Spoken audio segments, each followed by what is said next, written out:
아브라함을 방문하고서 아브라함을 떠난 두 사람, 두 천사죠. 하나님의 심부름을 하기 위해서 소돔 성에 도착을 했습니다.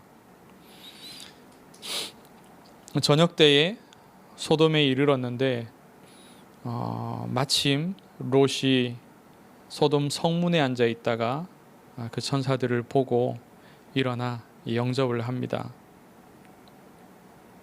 천사인 줄 모르고 영접을 하는 거죠. 이 당시에 관습이 나그네를 후하게 이렇게 대접하는 것이 그 당시의 관습이고 문화였기 때문입니다. 성문 광장에 앉아 있었다라고 말을 하는데요. 우리 성경에는 마침이라는 표현을 썼기 때문에 우연찮게 그 자리에 있다가 이 천사들을 발견하지 않았냐라고 볼 수 있겠지만 원어적인 표현은요, 그곳에 계속해서 이렇게 머무르는 것을 말합니다.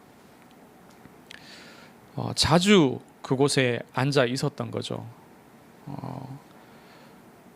성문 광장에 앉아서 거기에서 일을 보고 있는 겁니다.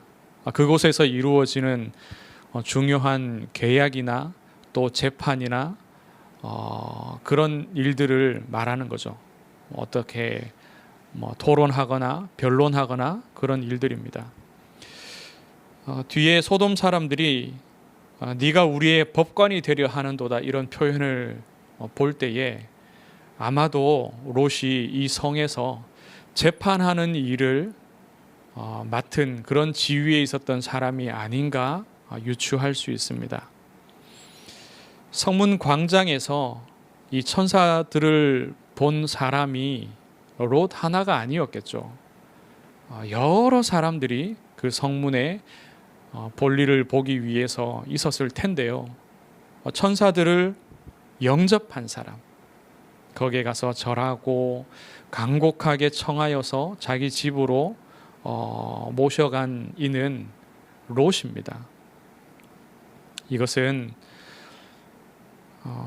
어떤 면에서는 소돔 사람들의 어떤 그 당시 문화가 분명히 나그네를 잘 대접하는 것이 문화와 관습이었음에도 불구하고 소돔 사람들이 그런 것들을 잘 하지 않지 않았냐, 강팍한 그런 면모를 볼 수도 있는 것이고, 또 반면에 롯의 성품과 또 그의 삶의 태도를 엿볼 수 있는 부분입니다. 롯의 집에 당도하여 이 천사들이 롯의 대접을 받습니다. 그런데 그날 밤에 사건이 터집니다. 소돔 사람들이 롯의 집에 모여들어서 그들의 본색을 드러냅니다. 5절에 보면 그들을 상관하리라 이렇게 표현을 했는데요. 이것은 성관계를 의미하는 말입니다. 완곡하게 그 표현을 하고 있는 것이죠. 그런데 롯의 집에 들어온 이들이 누구냐? 성인 남자 2명입니다. 천사들이 그런 모습을 지금 하고 왔죠. 그런데 이곳에 몰려온 이들이 누구냐? 역시 남자들입니다. 그러니까 소돔 성에 동성애가 얼마나 만연해 있는지를 볼 수 있습니다. 이곳에 모여든 그 남자들은 4절에 보니까요, 노소를 막론하고 원근에서 다 모여 라고 기록하고 있습니다. 소돔 성의 곳곳에서 일부 계층의 사람들이 아니라요, 소돔 성의 곳곳에서, 여러 곳에서, 모든 곳에서 다 모여들었다는 겁니다. 그리고 노소를 막론하고 젊은 자나 나이 든 자나 얼마나 많은 이 성의 남자들이 이 동성애에 빠져 있는지를 볼 수 있습니다. 일부의 죄악 문화가 아닌 것이죠. 롯은 자기 집에 들어온 그 나그네들을 지키기 위해서 최선을 다해서 막습니다. 심지어는 8절에 보니까요, 자기의 딸들도 내어주겠다고 그들에게 제안합니다. 상상이 안 되지 않습니까? 미친 거 아닌가 싶은 생각이 들 정도입니다. 그런데 한편으로는 그만큼 그 나그네들을 극진하게 대접하고 또 보호하고 하고자 하는 그들에 대한 헌신인 거죠. 그러면서도 참 아이러니하게 자기 가정에, 자기 자녀에게 큰 피해를 입히는 그런 제안을 지금 하고 있는 겁니다. 무엇이 정상인지, 지금 정상적인 사고가 안 되어지는 그런 상황까지 와 있죠. 몇 사람이 달려들어서 문을 가로막고 있는 롯을 밀칩니다. 9절에 롯을 밀치며 라고 성경이 기록하고 있습니다. 이것은 부드럽게 이렇게 밀어내는 그런 수준의 이 행동이 아니고요.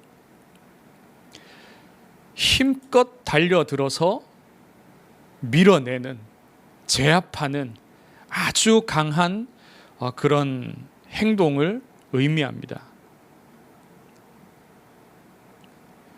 그것은 그들이 몇 사람이나 달려들어서 힘껏 밀쳐내었다라는 말은요, 롯이 그 문을 막아선 채 얼마나 사력을 다해서 지켰는지를 또한 알 수 있는 부분이죠. 롯은 경건한 자였습니다. 그리고 그는 소돔성 사람답지 않게 친절하고 배려심도 갖고 있었습니다. 그리고 의로운 일을 위해서 용기 낼 줄 알고 또 자기의 소중한 것도 내어놓는 그런 헌신의 마음도 가지고 있었습니다. 소돔성에서 나름 성공하여서 재판하는 그런 지위도 그에게 있었습니다. 그럼에도 불구하고 롯은 소돔의 문화를 바꿀 수 없었습니다. 그 문화는 죄악의 문화이며 그것은 영적인 데서부터 온 악한 문화입니다. 롯에게는 흑암의 세력을 이길 영적인 힘이 없었습니다. 그렇기 때문에 그 죄악의 문화, 이것은 단순한 문화가 아닙니다. 소돔성의 단순한 삶을 즐기는 그들의 어떤 향락의 문화가 아닙니다. 이것은 하나님 보시기에 악한 행동이며 그것은 악한 영적인 데서 나오는 죄악입니다. 사람의 의로는 영적인 악한 역사를 이길 수가 없습니다. 사람의 의로는 죄악의 현장을 살릴 수가 없습니다. 롯과 롯의 가정은 그 영적인 상태가요, 하나님의 힘을 다 잃어버린 상태입니다. 롯의 사위들은 천사를 통해서 전달받은 그 장인어른의 말을 무시하고 우습게 여겼습니다. 농담으로 여겼습니다. 롯이 자기 딸들을 혼인시키기 위해서 나름 이제 경건한 기준을 가지고 또 육신적으로도 좋은 바른 올바른 그런 삶의 기준을 가지고서 사위들을 골랐을 것 아닙니까? 그런데도 하나님의 경고를 그 사위들은 농담으로 여겼습니다.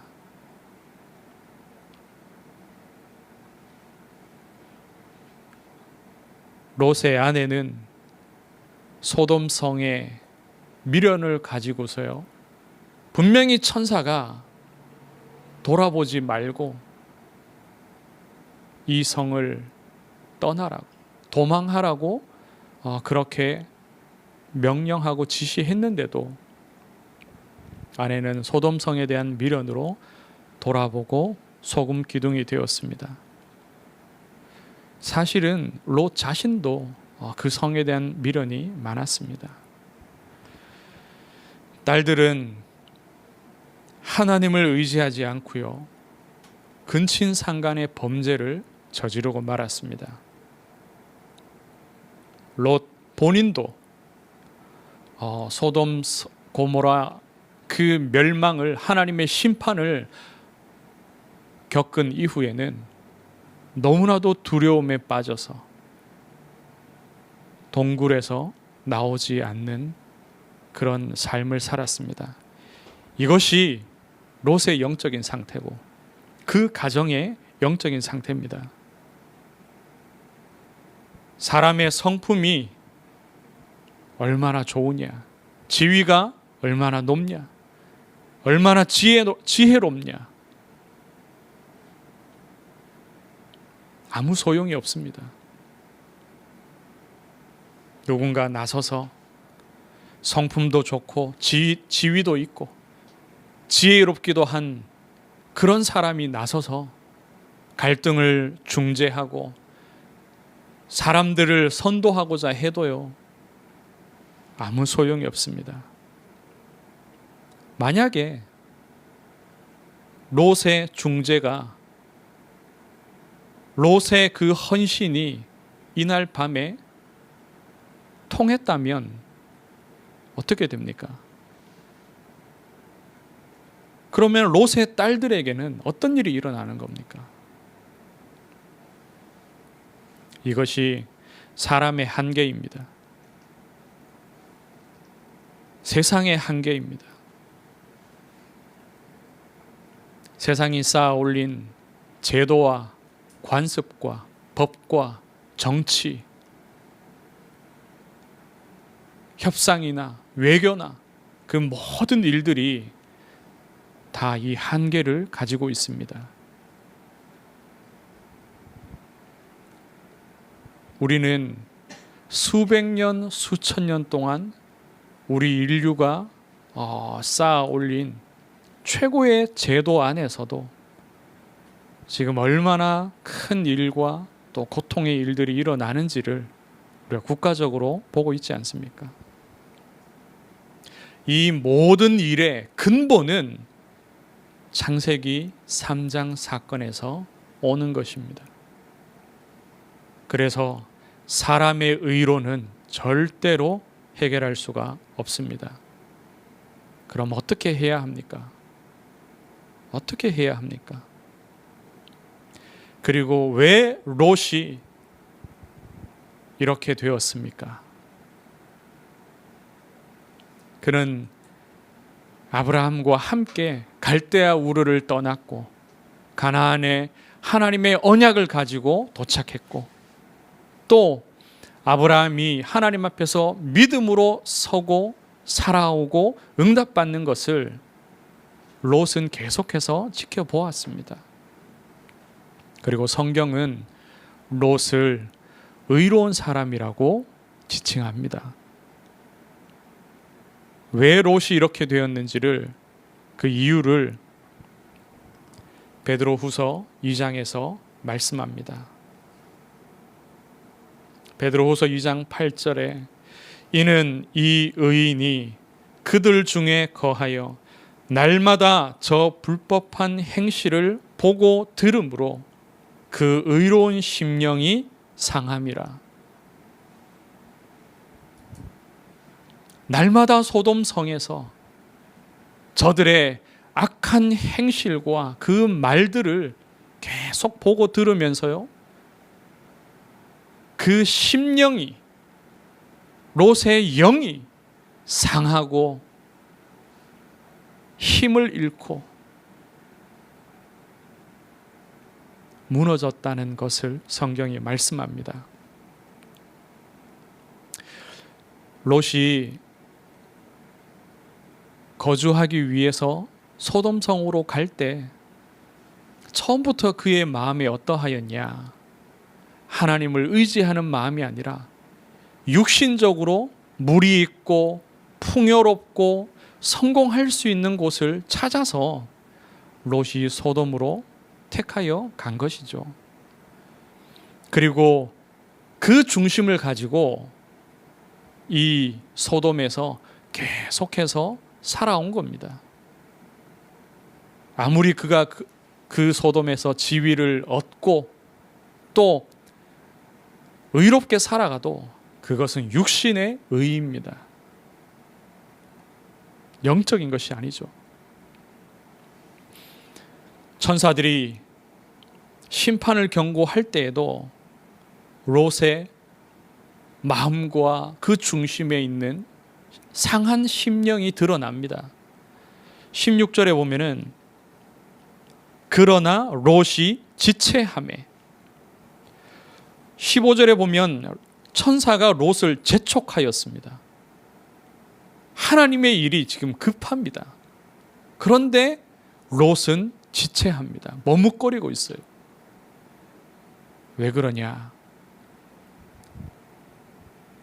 하나님의 심판을 피하여 이제 소돔을 떠나야 되는데 얼마나 상황이 급박합니까? 무언가 챙기고 무언가 가지고 나갈 수도 없는 상황이에요. 그리고 롯이 지금까지 10수년 동안 소돔에서 그가 최선을 다하여서 일구어온 육신적인 성공이 거기에 다 있는데 그것을 두고 떠나야 된다는 겁니다. 그런 마음이, 그 미련이 롯으로 하여금 지체하게 만든 겁니다.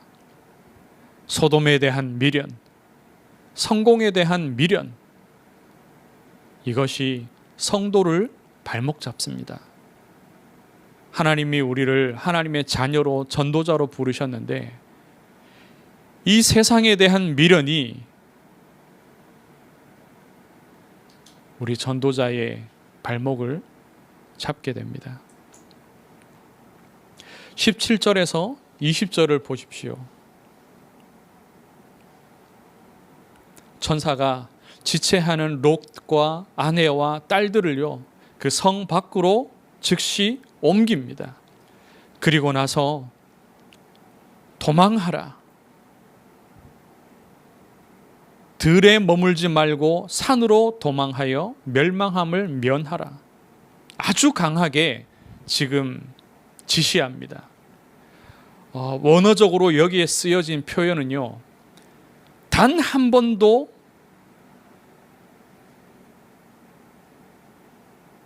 돌아보거나 들판에 머물지 말라. 그런 의미가 담겨 있어요. 아주 강한 지시입니다. 절대로 하지 말아라. 그런 어감이 이 문장에 들어 있습니다. 여기에서 들이라는 이 단어가요, 그냥 일반적인 그런 들판, 넓은 땅, 평야를 말하는 그런 단어가 아닙니다. 여기에서 사용된 이 들이라는 표현은요, 소돔 고모라 그 요단강 동쪽에 비옥한 땅을 일컫는 특정한 그런 들을 일컫는 단어입니다. 그래서 그냥 들에 머물지 말고 산에 가서 살아라 이 말이 아니라요. 너는 이 지역을 벗어나라는 겁니다. 롯이 평상시에 나는 이 비옥한 땅에서 성공하고 여기에서 풍요롭게 살고 다시는 내가 기근이 들어도 고생하지 않겠다. 여기에서 성공해야지. 그 마음을 롯이 가지고 있었는데 그곳에 사는 사람들의 삶이요, 하나님 없이 우상 숭배하며 죄악 가운데 살아가고 하나님을 업신여기며 살아가고 있지 않습니까? 그래서 하나님의 말씀은, 천사들의 지시는 이 삶에서 벗어나라는 겁니다.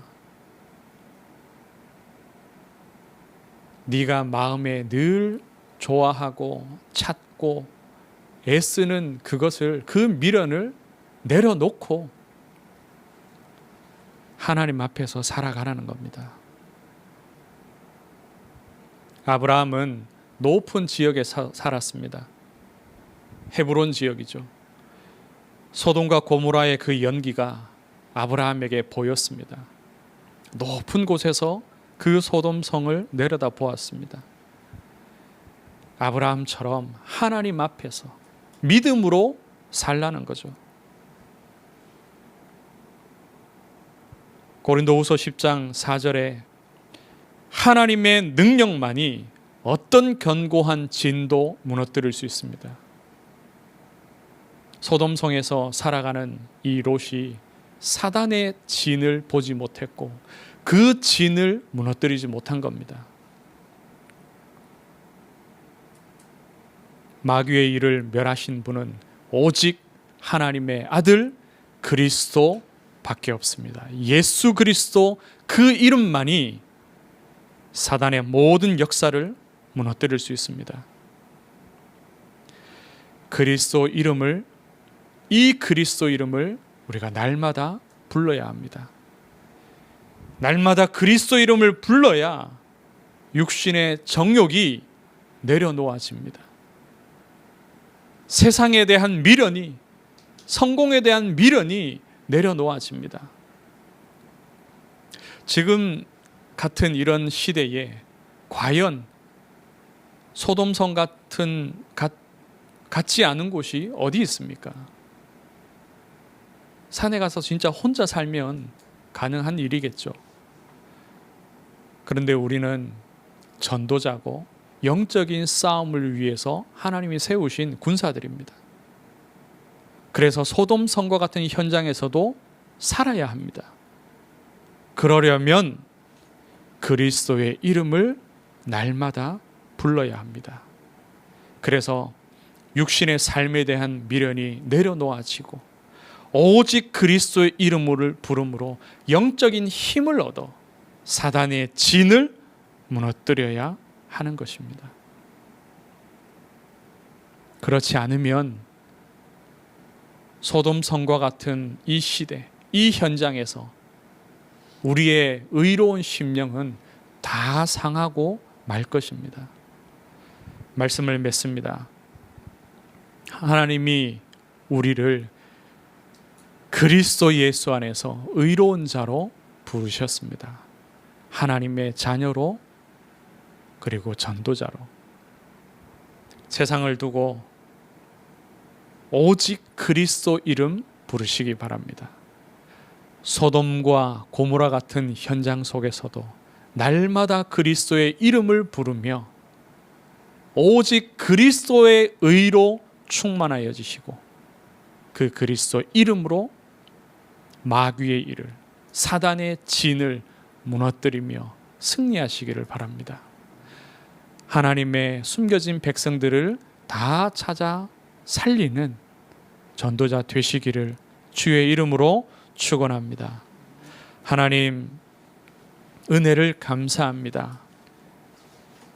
세상의 고통과 또 세상의 악한 문화들을 바라보며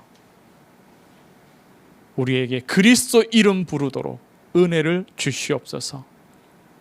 성령으로 충만하여지게 하시고 능히 이기며 살릴 수 있는 그 능력을 허락하여 주옵소서. 살아계신 예수 그리스도 이름으로 기도드리옵나이다. 아멘.